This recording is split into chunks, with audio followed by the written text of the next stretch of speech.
ओम गणेशाय नमः। ओम नमः शिवाय। मैं निखिल ज्योतिष आचार्य आप सभी का मेरे चैनल पर पुनः स्वागत करता हूं। आशा करता हूं कि आप सभी स्वस्थ होंगे। महादेव की कृपा आप सभी पर सदैव बनी रहे। ये वीडियो मकर यानी कि कैप्रिकॉर्न के लिए बहुत विशेष है, क्योंकि ये वीडियो है आने वाले एक साल जून 2025 से जून 2026 में के जो एक साल का कालखंड है, इसमें जो 4 बड़े ग्रह हैं यानी कि राहु, केतु, शनि, बृहस्पति, इनका क्या संयुक्त प्रभाव हमारे जीवन पर रहेगा, इसी संदर्भ में ये राशिफल होगा। इन चारों बड़े ग्रहों ने राशि बदल ली है। 29 मार्च को शनिदेव ने, 14 मई को बृहस्पति, 18 मई को राहु केतु। इन सब पे इंडिविजुअल वीडियोस तो मेरे चैनल पे हैं ही, लेकिन संयुक्त रूप से इनका प्रभाव क्या रहेगा इस वीडियो में हम विवेचना करेंगे। ये चारों ग्रह बहुत महत्वता रखते हैं। हर ग्रह की महत्वता है अपनी है, पर इनकी महत्वता क्यों ज़्यादा है, और गोचर में स्पेशली। देखिए, हर ग्रह की दशा अंतरदशा होती है। अब शुक्र की दशा, शुक्र गोचर में तो 28 दिन में बदल जाते हैं, दशा 20 साल की होती है। लेकिन गोचर में इन 4 बड़े ग्रहों को महत्व सबसे ज़्यादा क्यों दिया जाता है, क्योंकि ये ग्रह बहुत टाइम बिताते हैं एक राशि में। ये 18 महीने बिताते हैं राहु और केतु, ये 12 महीने बिताते हैं बृहस्पति, 1 साल, ये 1.5 साल, और शनि 2.5 साल, 30 महीने एक राशि में। इसीलिए बहुत चीज़ों को निर्धारित करते हैं, गवर्न करते हैं, और इसलिए गोचर में इनका जो संयुक्त प्रभाव होता है वो बहुत इंपॉर्टेंट हो जाता है। तो इस वीडियो में हम यही विवेचना करेंगे कि सारे मिलकर ग्रह आपके जीवन पर क्या इम्पैक्ट डालेंगे। वीडियो ऑर्गेनाइज्ड रूप में आपके सामने आ पाए, इसलिए इसको मैंने कुछ प्रमुख भागों में बांटा है। पहला होगा बृहस्पति और शनि का केंद्रादि योग, दोनों एक दूसरे से केंद्र भाव में बैठे हैं तो क्या इम्पैक्ट रहेगा। दूसरा होगा राहु और बृहस्पति की परस्पर दृष्टि का प्रभाव, राहु बृहस्पति को देख रहे हैं, बृहस्पति राहु को देख रहे हैं। तीसरा होगा दोनों मिलकर राहु और बृहस्पति आपके 10वें घर यानी कि तुला को देख रहे हैं, इसका क्या इम्पैक्ट होगा। और ये जो अर्थ त्रिकोण जो कंप्लीट हो रहा है दोनों की दृष्टियों से, इसका प्रभाव। चौथा, शनि और केतु एक दूसरे से षडाष्टक में बैठे हैं, तो इसका क्या इम्पैक्ट होगा, षडाष्टक योग में रहने से क्या प्रभाव आ सकता है, ये थोड़ा सा नेगेटिव होगा। और पांचवा और अंतिम पॉइंट होगा कि जहाँ पे आपका 12वां भाव पड़ता है यानी कि धनु राशि जहाँ पे है, वहाँ पे शनि की 10वीं, बृहस्पति की 7वीं, केतु की 5वीं दृष्टि, तो इसका क्या इम्पैक्ट होगा। तो इन सभी चीज़ों की विवेचना करेंगे। यदि आपकी लग्न राशि या चंद्र राशि मकर है, दोनों ही गाइडेंस के लिए इस राशिफल को देख सकते हैं। जहाँ से ज़्यादा सूट करता है, रिलेट करता है, वहाँ से इसको ऑब्जर्व कीजिए। व्यक्तिगत तौर पे मेरा मानना है लग्न राशि से देखेंगे तो अच्छा है। इनकेस नहीं पता है आपको अपनी लग्न राशि, तो आप अपनी चंद्र राशि से भी इसको देख सकते हैं। तो शुरू करते हैं इस अत्यंत महत्वपूर्ण राशिफल का। सबसे पहले बात करते हैं शनि और गुरु एक दूसरे से केंद्र भाव में। शनि और गुरु दोनों ही एक दूसरे से केंद्र भाव में है, इसको केंद्रादि योग कहा जाता है। कई ग्रह एक दूसरे से केंद्र में गोचर में आते रहते हैं, लेकिन ये 2 बहुत बड़े ग्रह हैं। कोई भी ग्रह जब एक दूसरे से त्रिकोण में होते हैं, या कोई भी ग्रह जहां बैठता है उससे त्रिकोण का संबंध तो डायरेक्ट हो जाता है।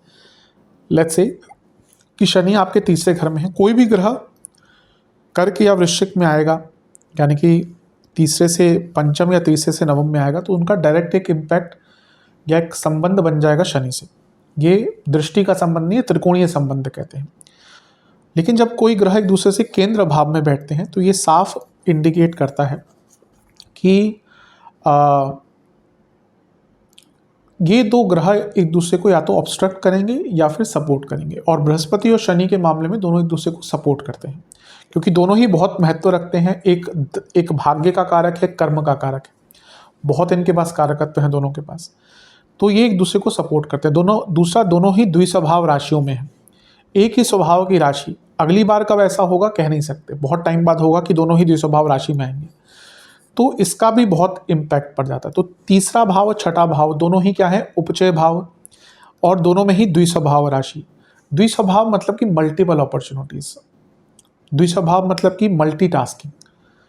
और जब ये उपचय भाव से संबंध बन गया, यानी कि अपने जीवन की गति को बहुत बढ़ा सकते हैं। किस प्रकार से, नई चीज़ों को सीख कर इम्प्लीमेंट कर अपने प्रयासों में दृढ़ता दिखाकर, अपने संकल्प शक्ति को बढ़ाकर, अपने स्किल्स को यूटिलाइज कर इम्प्लीमेंट कर आगे बढ़ना, कॉन्फिडेंस बहुत रहेगा, चीज़ों को इम्प्लीमेंट कर पाएंगे, एग्जीक्यूट कर पाएंगे, अपने दुश्मनों पर हावी रह पाएंगे। तो ये 3 और 6 का कनेक्शन है भावों का, और दोनों ही द्विस्वभाव राशियों में है, यानी कि ये जीवन को बहुत तेज़ गति से आगे बढ़ाने का समय। जैसे मैंने कहा ना कि ये सारे ही एरियाज़ में आपको आगे बढ़ने का मौका मिलेगा। दोनों उपचय भाव हैं। उपचय भाव अपने सामर्थ्य से आगे लेके जाने वाले भाव होते हैं। ये दोनों ही भाव स्किल्स के होते हैं। स्किल्स सीखने का होता है, ये एग्जीक्यूटिव स्किल्स होती हैं। लेट्स से कि किसी व्यक्ति का तीसरा भाव बहुत स्ट्रांग है, पर छठे भाव पे बहुत अच्छा प्रभाव नहीं, वो सीखेगा बहुत कुछ, एग्जीक्यूट नहीं कर पाएगा। लेकिन छठे भाव पर भी अगर कुछ अच्छा प्रभाव है तो वो व्यक्ति जो सीखेगा उसको एग्जीक्यूट कर पाएगा। इसलिए तीसरे भाव के मंगल को बहुत अच्छा कहा जाता है, क्योंकि यहाँ पे मंगल जब बैठते हैं तो छठे घर को देखते हैं, और ये स्किल्स, लर्निंग और एग्जीक्यूशन अपने आप ही योग बन जाता है। इसलिए तीसरे घर की मंगल की स्थिति बहुत अच्छी मानी जाती है। तो ये एक समय ऐसा है जहाँ पे, जैसे मैंने कहा, आप नई चीज़ों को सीख भी पाएंगे और चीज़ों को, स्किल्स को एनहांस भी कर पाएंगे, उनको एग्जीक्यूट भी कर पाएंगे। ये लीगल चीज़ों का भाव है, और लीगल से 10वें भाव में शनि है जो जुडिशरी के कारक है। तो अगर आपका बहुत लॉन्ग पेंडिंग केस है वो आपके फेवर में जा सकता है, या चीज़ें बहुत तेज़ गति से आगे बढ़ सकती हैं। और ये अर्थ त्रिकोण है और ये काम त्रिकोण है। ये जॉब का एक भाव होता है, अर्थ त्रिकोण 10वें से त्रिकोण है, और इससे 10वें में शनि है। ये जॉब का भाव है और जॉब के 10वें से शनि है। शनि क्या है? जॉब के कारक है। तो अपनी स्किल से, अपनी दृढ़ता से, अपनी नॉलेज से, अपनी संकल्प शक्ति से करियर में बहुत आगे बढ़ पाएंगे। तो ये एक तरह से दिखा रहा है कि करियर में बहुत आगे बढ़ने का मौका मिलेगा। और तीसरा भाव प्रॉब्लम सॉल्विंग कैपेसिटी है, छठा भाव भी कहीं ना कहीं प्रॉब्लम सॉल्विंग कैपेसिटी दिखाता है। इन दोनों का एक उपचय संबंध बन गया, यानी कि आप अपने जीवन की कई प्रॉब्लम्स को सॉल्व कर पाएंगे।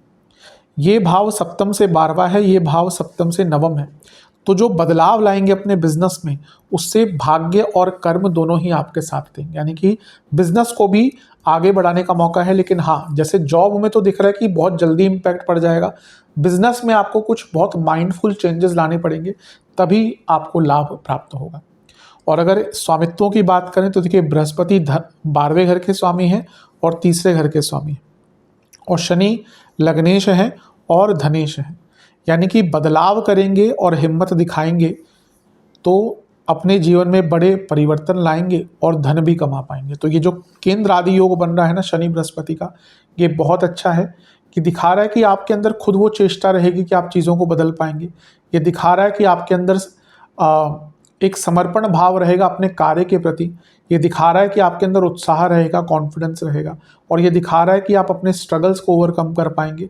और सबसे बड़ी बात, 3-6 का कनेक्शन, उपचय भाव का कनेक्शन स्किल्स को बहुत दिखाता है, बढ़ाता है। तो अपने स्किल्स के द्वारा भी अपने जीवन के हर एरिया में बहुत आगे बढ़ पाएंगे। आप स्टूडेंट है तो नई चीज़ें सीख पाएंगे, स्टूडेंट है तो पंचम से दूसरे में, पंचम से 11वें में प्रभाव आ रहा है, तो नई स्किल्स सीख पाएंगे, रिटेंशन पावर अच्छी आएगी और कंपटीशन में सफलता मिलेगी। तो हर एरिया, स्पेशली जहाँ पर आगे बढ़ने के मौके होते हैं, भौतिक जीवन में आगे बढ़ने के मौके होते हैं, ये शनि और बृहस्पति के उपचय भाव का कनेक्शन आपको बहुत आगे लेकर जाएगा। लग्नेश भी इसमें क्योंकि इन्वॉल्व है शनि, और 12वें घर के स्वामी भी इन्वॉल्व है बृहस्पति, यानी कि लग्न 12वें का केंद्र त्रिकोण, ये बदलाव दिखाता है, महत्वपूर्ण बदलाव दिखाता है।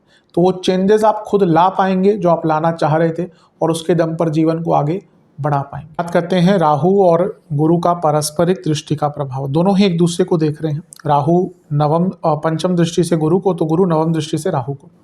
सबसे इंपॉर्टेंट बात है, ये दोनों ही ग्रह वृद्धि के कारक हैं, दोनों ही एक्सपैंड करते हैं। बृहस्पति भी और राहु की तो फिर लिमिट ही नहीं होती, मैं कई बार बता चुका हूँ। तो जिन भावों में ऑलरेडी हैं उन भावों को तो एक्सपैंड करेंगे ही, लेकिन जब एक दूसरे पर प्रभाव डाल रहे हैं तो चीज़ों को और भी बेटर करेंगे। सबसे पहले बृहस्पति पर राहु के प्रभाव की बात करते हैं। बृहस्पति देखिए आपके 12वें घर के स्वामी हैं और यहाँ पर विपरीत राजयोग बनाकर बैठे हैं। तो जब विपरीत राजयोग पर राहु का इम्पैक्ट आ गया, यानी कि चीज़ें और भी स्ट्रांग हो गई। विपरीत राजयोग, मैं कई बार बताता हूँ इस चीज़ को, कि आज के टाइम में सबसे अच्छा राजयोग है। आज के टाइम में नॉर्मल राजयोग आपको फल देना दे, विपरीत राजयोग या नीच भंग, प्रॉपरली अगर नीच भंग राजयोग बना हुआ है तो बहुत लाभ प्राप्त होता है। तो ये वो समय है जब जीवन में आप कुछ अलग कर कर बहुत आगे बढ़ सकते हैं। अब राहु, बृहस्पति 12वें घर के स्वामी हैं, ठीक है, राहु कारक हैं विदेश के, तो ये सबसे पहले तो बताता है कि विदेश संबंधित काम जो अटक रहे थे, बाहर जाना चाहते थे, वीज़ा नहीं लग रहा था, बाहर सेटल होना चाहते थे, विदेश में कोई कॉलेज ढूंढ रहे थे, इंटर्नशिप ढूंढ रहे थे, कोई रिसर्च करना चाहते थे, विदेश घूमने जाना चाहते थे, कुछ भी विदेश संबंधित जो कार्य अटक रहे थे, क्योंकि 12वें घर के स्वामी को विपरीत राज्यों को बनाते हुए जो बृहस्पति बैठे उनको राहु का प्रभाव भी आ गया उन पर, तो ये विदेश संबंधित कार्यों में सफलता दिखाता है। विपरीत राजयोग मतलब कि विपरीत अवस्था में राजयोग, तो यहाँ पर कुछ हटकर करने का मौका ऑलरेडी बृहस्पति बना रहे हैं आपके लिए, लेकिन जब राहु का प्रभाव आ गया यानी कि कुछ बहुत अनकन्वेंशनल करने का मौका मिलेगा।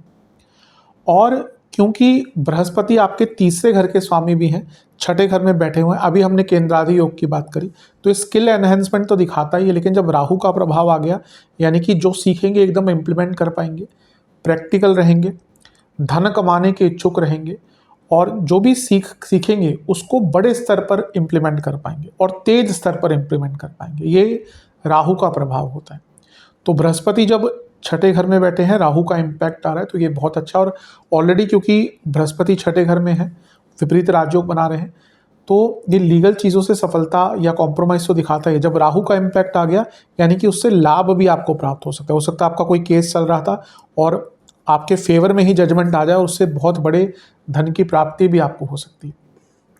कभी कभी होता है प्रॉपर्टी के केस चल रहे हैं, लंबे चल रहे हैं, करोड़ों की प्रॉपर्टी है, एक बार अगर फैसला आ गया तो फिर आपको करोड़ों का लाभ है। तो आज की डेट में करोड़ों में ही होती है प्रॉपर्टी यूजुअली। तो यहाँ पर बहुत लाभ आपको इन सब चीज़ों से मिल सकता है। और सबसे बड़ी बात है, जैसे मैंने अभी उपचय भावों के कनेक्शन की बात करी, बृहस्पति केंद्रादि योग में है शनि से, उपचय भाव में बैठे हैं, उपचय भाव के स्वामी है, विपरीत राजयोग बना रहे हैं, ये ऑलरेडी बहुत बल दिखाता है, ये ऑलरेडी बहुत हिम्मत दिखाता है। और जब राहु का प्रभाव आ गया ना तो ये रिस्क टेकिंग एबिलिटी आ जाता है। आप यहाँ पर ना बहुत रिस्क ले पाएंगे और उसके द्वारा भी अपने जीवन को आगे बढ़ा पाएंगे। और क्योंकि ये अर्थ त्रिकोण है तो यहाँ पर जब बृहस्पति का प्रभाव और राहु का इम्पैक्ट, तो करियर में तो आगे बढ़ने के मौके मिलेंगे ही। और राहु का प्रभाव है तो ये विदेश में जॉब का भी योग बनाता है। छठा भाव बहुत इम्पैक्ट डालता है जॉब पर, मैं हमेशा बताता हूँ। और जब हम बृहस्पति की बात करते हैं, राहु पर भी ये धन स्थान है, ऑलरेडी इसमें धन बढ़ता हुआ दिखता है। जब राहु है तो विदेश से पैसा, गुप्त धन, 2 नंबर का काम। बृहस्पति पुनः 12वें घर के स्वामी, तो विदेश से संबंधित कुछ भी काम करते हैं, इतना लाभ प्राप्त होगा कि आप खुद भी नहीं सोच सकते। 2 नंबर का काम, 12वां घर, गुप्त धन, 12वां घर, राहु ये सबके कारक हैं।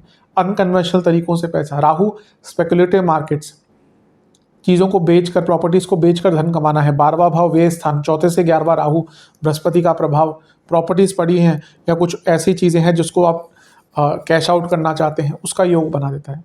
तो ये राहु बृहस्पति का परस्पर प्रभाव करियर में, धन में, विदेश संबंधित चीज़ों में आपको बहुत ज़्यादा लाभ देने वाला है। और क्योंकि दूसरा भाव वाणी का स्थान है तो वाणी में भी बहुत लाभ प्राप्त होगा, वाणी से भी बहुत लाभ प्राप्त होगा। और अपने धन के लेवल पर, अपने धन को, अपने फाइनेंशियल स्टेटस को अगर इम्प्रूव करना है तो इससे अच्छा मौका आपको प्राप्त नहीं होगा। तो इन दोनों का परस्पर जो प्रभाव है ना, ये बहुत अच्छा है। जैसे मैंने कहा, कोर्ट केसेस से लेकर, विदेश से लेकर, धन की वृद्धि से लेकर हर चीज़ में इसका एक अच्छा इम्पैक्ट आपको प्राप्त होगा। बात करते हैं कि आपका 10वां भाव, जहाँ पर राहु और बृहस्पति की दृष्टियाँ हैं, बृहस्पति की 5वीं तो राहु की 9वीं दृष्टि, वो इम्पैक्ट हो रहा है दोनों से। और एक प्रकार से दोनों ही इस त्रिकोण को, अर्थ त्रिकोण को कंप्लीट करें। राहु दूसरे घर में बैठे हैं, 10वें और छठे को देख रहे हैं तो 2 6 10। बृहस्पति छठे में बैठे हैं, 10वें और दूसरे को देख रहे हैं, 2 6 10 कंप्लीट। सबसे पहले 10वां भाव देखिए, दोनों ही मैंने अभी कहा वृद्धि के कारक हैं। तो मोटे मोटे तौर पर जब दोनों आपके 10वें घर को देखेंगे तो आपका क्या सबसे पहले बढ़ेगा, आपकी वृद्धि होगी करियर की। करियर में बहुत आगे बढ़ने का मौका मिलेगा। बृहस्पति 12वें घर के स्वामी, राहु विदेश के कारक, दोनों का प्रभाव 10वें पर, विदेश में जॉब, 12वां भाव चेंज भी दिखाता है तो जॉब चेंज करने के बहुत अच्छे योग मिलेंगे। और क्योंकि ये धन स्थान से बैठकर देख रहे हैं, ये छठे भाव से बैठकर देख रहे हैं, यानी कि पैसा बढ़ेगा और कार्य क्षेत्र में प्रोडक्टिविटी, क्रिएटिविटी और अपने दुश्मनों पर हावी रह पाएंगे। तो ये करियर के लिए तो बहुत महत्वपूर्ण है। देखिए, दोनों वृद्धि करवाते हैं। तो यहाँ पर केवल पैसा आपका बढ़ेगा, करियर का स्टेटस, करियर एक अलग लेवल पर पहुँचाना है, करियर में प्रोडक्टिविटी लानी है, करियर में और कुछ सीखना है, करियर में और सार्थकता लानी है, करियर में और कॉम्पिटिटिव बनना है। दूसरा भाव स्पीकिंग स्किल्स दिखाता है, छठा भाव एग्जीक्यूटिव एबिलिटी दिखाता है। तो ये साफ बता रहा है कि करियर में, कार्य क्षेत्र में आगे बढ़ने के बहुत बहुत ज़्यादा आपको मौके प्राप्त होंगे। बृहस्पति खुद तीसरे घर के स्वामी हैं और छठे भाव में बैठे। मैंने जैसे शुरू में कहा था ये स्किल्स, ये एग्जीक्यूशन ऑफ स्किल्स, तो जब ये तीसरे और छठे का प्रभाव बृहस्पति के द्वारा आ रहा है और राहु उस प्रभाव को बहुत ज़्यादा बढ़ा रहा है, यानी कि तीसरे के स्वामी और छठे भाव में बैठे बृहस्पति देख रहे हैं, तो स्किल्स, एग्जीक्यूशन स्किल्स, कॉम्पिटिटिवनेस, दुश्मनों पर हावी होना, और राहु जब बृहस्पति को देख रहे हैं और 10वें घर को देख रहे हैं, तो ये जो कैपेबिलिटी है टू कॉन्कर, अच्छा काम करना, सिचुएशन से डरना नहीं, सिचुएशन को ओवरकम करना, लीडरशिप दिखाना, ये सब यहाँ पर रहेगा। और फिर से मैं राहु की बात करूँगा, तो अगर आप वैसे व्यक्ति हैं जिनकी एक इच्छा थी कि भाई एक बार विदेश में जाकर काम कर लूँ, तो ये साल बहुत अच्छा है, विदेश में जाने का बहुत अच्छा मौका आपको प्राप्त हो सकता है। तो ओवरऑल ये राहु और बृहस्पति का प्रभाव करियर को बहुत आगे लेकर जाएगा। और सबसे बड़ी बात है ये कर्म भाव है, तो कर्मों में भी सफलता मिलेगी। मैं हमेशा कहता हूँ ये पूर्ण योग कारक भाव है, इसको हल्के में नहीं लेना चाहिए। ये पूर्ण योग कारक भाव है, यानी कि आपके जीवन में जो आप कर्म करते हैं उसकी सफलता दिखाता है। तो यहाँ पे राहु बृहस्पति का प्रभाव, यानी कि करियर तो आगे बढ़ेगा ही और अपने जीवन में कई प्रकार की सफलता प्राप्त करेंगे। ये पद प्राप्ति का भाव होता है, नाम का भाव होता है, तो पद प्राप्ति भी होगी, नाम भी बनेगा, पहचान भी बनेगी, और जो भी आप कार्य यहाँ पर करेंगे, स्पेशली धन से संबंधित, अर्थ से संबंधित, भौतिक जीवन से संबंधित, उसमें बहुत लाभ प्राप्त होगा। और राहु बृहस्पति बहुत एक्सपेंड करते हैं, तो जैसे मैंने कहा ना, आप बहुत प्रोडक्टिव अदरवाइज भी हो जाएंगे, ना केवल करियर। मैंने कहा ना ये करियर का भाव है, लेकिन कर्मों का भाव भी है, तो आप खुद ही इतने एक्टिव और प्रोडक्टिव हो जाएंगे कि आपका जो पूरा जीवन है वो और प्रैक्टिकल, सार्थक और प्रोडक्टिव हो जाएगा।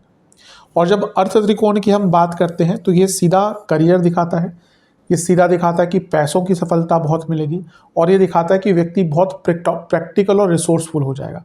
तो इन सारे ही एरियाज़ में आपको बहुत आगे बढ़ने का मौका राहु और बृहस्पति मिलकर प्रदान करने वाले हैं। बहुत अच्छा, अपने जीवन को सच में प्रैक्टिकल बनाने के लिए ना बहुत अच्छा टाइम है। अब बात करते हैं शनि और केतु के षडाष्टक योग की। शनि और केतु षडाष्टक योग में हैं, ये दोनों ही ग्रह थोड़ा अवरोध उत्पन्न करते हैं। अब ये अष्टम भाव गुप्त शत्रुओं का है और अष्टम से अष्टम में शनि बैठे हैं, तो यहाँ पर देखिए जो प्रत्यक्ष शत्रु हैं, मतलब कि आप प्रत्यक्ष शत्रु, प्रत्यक्ष चैलेंजेस, वो आपका कुछ नहीं बिगाड़ पाएंगे, क्योंकि तीसरे घर के शनि, छठे घर के बृहस्पति उनको कुछ करने नहीं देंगे। लेकिन जो अप्रत्यक्ष शत्रु हैं और जो गुप्त शत्रु हैं वो बहुत तंग करेंगे। गुप्त शत्रु मतलब कि जो सामने अच्छे रहते हैं और पीठ पीछे आपको तंग करते हैं, आपके लिए प्रॉब्लम्स क्रिएट करते हैं और आपको पता नहीं है कि वो कौन है। और अप्रत्यक्ष शत्रु मतलब कि जो हमारे अंदर की चीज़ें हैं, जैसे लोभ, मोह, वासनाएं, आलस, द्वेष की भावनाएं, तो ये दोनों ही जो चीज़ें हैं ना, गुप्त शत्रु, अप्रत्यक्ष शत्रु, ये बहुत तंग करने वाले हैं।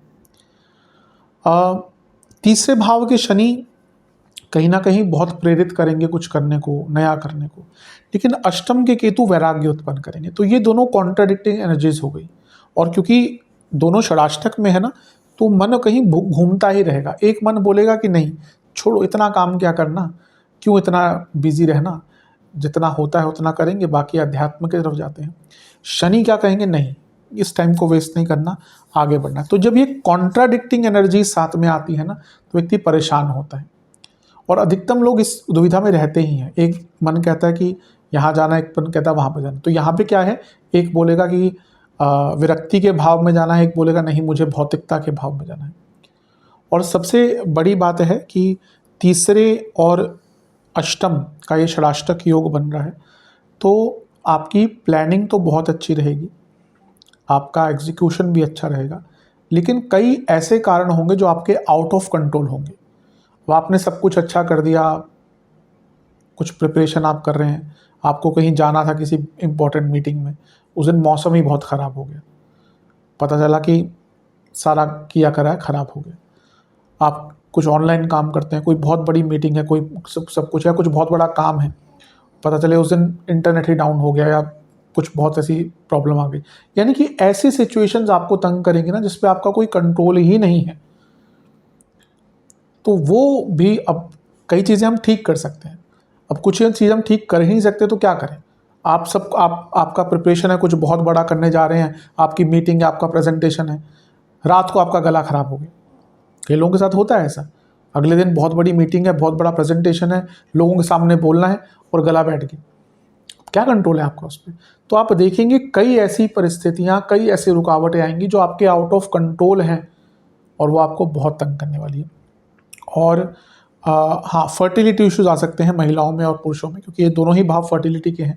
अष्टम बीज स्थान है, अष्टम से अष्टम भी इंपॉर्टेंट होता है, तो फर्टिलिटी इश्यूज भी यहाँ पर आ सकते हैं। और दूसरा, अष्टम भाव में केतु ये क्रॉनिक डिजीज देता है, संक्रमण वाली बीमारियाँ देता है, और ऐसी डिजीज देता है जो डायग्नोज नहीं हो पाती। और अष्टम से अष्टम में शनि भी बैठे, यानी कि ये लंबी बीमारियाँ आ सकती हैं लेकिन पता नहीं चलेगा। तो रेगुलर अपना चेकअप कराते रहा कीजिए, क्योंकि बहुत संभावना है यहाँ पे कोई बड़ी बीमारी, कोई क्रॉनिक डिजीज़ आपको तंग कर सकती है। तो ये षडाष्टक योग के कारण ये थोड़ी सी प्रॉब्लम्स आपको झेलने को मिलेंगी। गुप्त शत्रुओं से, अप्रत्यक्ष शत्रुओं से बच कर रहें। अब बात करते हैं कि जो आपका 12वां भाव है, यानी कि जहाँ पे धनु राशि पड़ती है, वहाँ पे शनि, बृहस्पति और केतु की दृष्टि। शनि की 10वीं, बृहस्पति की 7वीं, केतु की 5वीं दृष्टि है। बृहस्पति केतु को थोड़ा सा लेट हम पिक्चर में लाते हैं। शनि बृहस्पति मिलकर किसी भाव को देखते हैं तो उसको बहुत स्ट्रांग कर देते हैं। 12वें घर के स्वामी खुद बृहस्पति हैं, और वो बृहस्पति 12वें घर को जब देखते हैं तो ऑलरेडी बहुत स्ट्रेंथ देते हैं। और जब शनि का इम्पैक्ट भी आ गया जो लग्नेश है, सबसे पहले फिर से ये विदेश संबंधित कार्यों में सफलता दिखाता है, ये गुप्त धन की वृद्धि दिखाता है।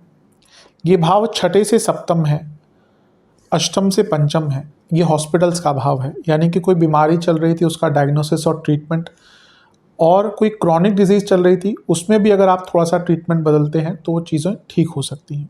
अभी मैंने थोड़ी देर पहले क्रॉनिक डिजीज़ की बात करी थी, तो यहाँ पे एक अच्छे इलाज के द्वारा, अब बीमारी होना अलग बात है, उसका इलाज होना अलग बात है।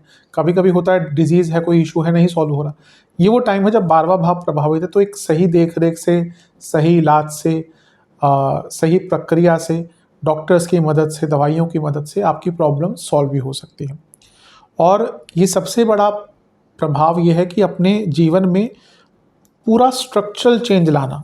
आप अपने जीवन के दायरे को बदलना चाहते हैं, आप अपने जीवन में आसपास आपके कौन लोग हैं उनको बदलना चाहते हैं, आप अपनी हॉबीज़, अपनी एडिक्शंस को बदलना चाहते हैं, एडिक्शंस को ठीक करना चाहते हैं, हॉबीज़ को बदलना चाहते हैं, नए सोर्स ऑफ इनकम चाहते हैं, आप पूरा रिस्ट्रक्चर अपनी लाइफ को अगर करना चाहते हैं। कभी कभी होता है हम उस दोराहे पे खड़े हो जाते हैं जहाँ पे हमें कुछ ऐसा बदलाव लाना पड़ता है जिससे कई पुरानी चीज़ें बदल जाएंगी, लेकिन फॉर अ बेटरमेंट, लेकिन हम वो बदलाव ला नहीं पाते। कुछ लोगों को छोड़ना पड़ता है, कुछ रिश्तों को तोड़ना पड़ता है, कुछ हार्श डिसीजन लेने पड़ते हैं, लेकिन यही वो समय है जब आप वो हार्श डिसीजन ले पाएंगे। ये अंत का भाव है और अंत से आरंभ होता है।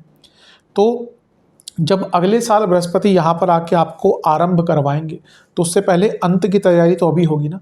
तो ये अंत की तैयारी है, एक नए जीवन की तैयारी है, एक नया जीवन जीने का मौका मिलेगा, एक नया जीवन स्टार्ट करने का मौका मिलेगा। कई बार होता है हम हमारे जीवन में बहुत कुछ खत्म हो चुका होता है, हम स्टार्ट नहीं कर पाते, बहुत प्रॉब्लम्स आ रही हैं। जैसे कभी कभी कंप्यूटर को रीस्टार्ट करते हैं, फ़ोन को हम रीस्टार्ट करते हैं, उससे चीज़ें ठीक हो जाती हैं। जीवन में भी कभी कभी ऐसे शॉर्ट पॉजेज़ लेने पड़ते हैं, शॉर्ट रीस्टार्ट्स करने पड़ते हैं, तो ये उसके लिए बहुत अच्छा समय है। और 12वें घर के स्वामी और धनस्थान के स्वामी दोनों 12वें घर को देख रहे हैं। विदेश से पैसा, 12वां घर गुप्त धन, और तीसरे घर के स्वामी, लग्न के स्वामी भी 12वें घर को देख रहे हैं। तो ये क्षमता भी रहेगी कि बड़े बदलाव, बड़े चेंजेस ला पाएँ। कुछ खर्चे बढ़ेंगे ऑब्वियसली, शनि बृहस्पति देख रहे हैं, लेकिन वो खर्चे भी आपको अपने जीवन में आगे लेकर जाने के लिए होंगे, और एक प्रकार से आध्यात्मिक विकास भी बहुत होगा। शनि बृहस्पति देख रहे हैं तो धार्मिक जगहों पर जाने के मौके भी बहुत मिलेंगे। जब हम केतु को पिक्चर में ले आते हैं, अष्टम भाव उसमें बैठे हैं, तो एंसेस्ट्रल प्रॉपर्टी, शनि केतु 12वां 8वां, अध्यात्म, रिसर्च, टेक्निकल, फाउंडेशन, ऑकल्ट, इन सब में भी बहुत लाभ मिलेगा। बस ये ध्यान दीजिएगा, ये 6ठा, 8वां और 12वां कनेक्टेड हो रहा है। अगर आपने सेहत पर ध्यान नहीं दिया, अगर आपने डॉक्टर्स की कही नहीं मानी, कभी कभी पेशेंट्स ये भी करते हैं, लोग ऐसे भी करते हैं, डॉक्टर ने बोला कोई ध्यान रखो, दवाई खाओ, नहीं खानी मैंने तो, या सेल्फ मेडिकेशन, अगर आपने ये चीज़ करी और सेहत को, डॉक्टर्स को नज़रअंदाज किया, तो ये 6, 8, 12 का कनेक्शन, ऊपर से केतु और बृहस्पति 12वां 8वां, और शनि खुद लग्नेश है, तो ये दिखाता है कि अगर आप अपनी सेहत को लेकर बहुत केयरलेस रहे तो बहुत जल्दी उसका एक नकारात्मक प्रभाव पड़ेगा। अदरवाइज़ कहें तो बहुत बड़े चेंजेस लाने का यहाँ पर आपको ये सारे ग्रह मिलकर एक मौका देंगे। तो इन सभी चीज़ों का लाभ उठाइए, जो बदलाव लाने हैं वो लाइए और जीवन को आगे लेकर जाइए। अब उपाय की बात कर लेते हैं। ये उपाय आपको 2 बार करने हैं, 2 सोमवार करने हैं। आप क्या करना है, शिवलिंग मंदिर जाकर, घर में भी कर सकते हैं, वरना मंदिर जाके करें तो सबसे अच्छा है।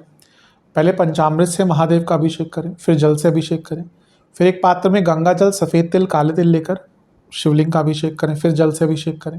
केसर का तिलक, पीले पुष्प की माला अर्पण करें।